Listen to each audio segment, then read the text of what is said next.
इस तरीके का सप्लाई शॉक एनर्जी और ऑयल एलपीजी इस तरीके के प्रोडक्ट में हुआ था, तो फिर भारत सरकार ने सही टाइम पर सही कदम क्यों नहीं उठाए?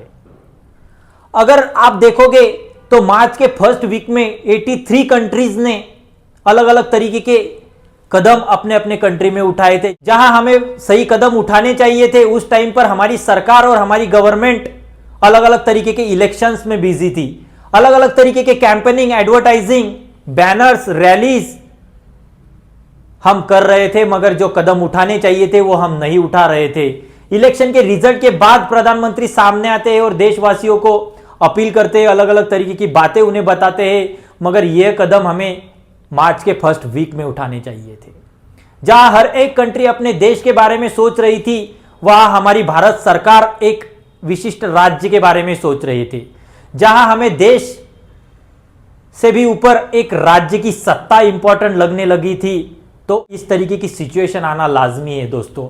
देश का प्रधानमंत्री एक विशिष्ट राज्य के लिए पूरे देश को दांव पर लगाता है, तो फिर समझ जाना चाहिए कि हमारी इकोनॉमी की दशा किस लेवल पर जाने वाली है। हाँ, हमें पता था कि एनर्जी में सप्लाई शॉक चल रहा है, फिर भी हमने हमारे प्राइवेट कंपनीज को ऑयल एक्सपोर्ट से क्यों नहीं रोका? अगर आंकड़े देखोगे तो मार्च में ऑयल कंपनीज ने जो एक्सपोर्ट किया है, उससे भी ज्यादा एक्सपोर्ट उन्होंने अप्रैल में किया है। अगर हमें पता था कि इस तरीके की दिक्कतें आने वाली है, तो हमने अलग ऑयल कंपनीज के लिए पॉलिसीज बनानी चाहिए थे, एक्सपोर्ट बैन करना चाहिए था। और जहां हमारे इकोनॉमी को सर्जरी की जरूरत है, वहां हम बैंडेज लगाने का काम कर रहे हैं। टेक्नोलॉजीज में हम पीछे हैं, मैन्युफैक्चरिंग में हम कुछ नहीं कर रहे हैं, अलग अलग तरीके के एआई के दुनिया में हम कुछ नहीं कर पा रहे हैं। इस वजह से जो एफआईआई और एपीआई का फंड है, वो पिछले 2 या 2.5 सालों से आउटफ्लो हो रहा है।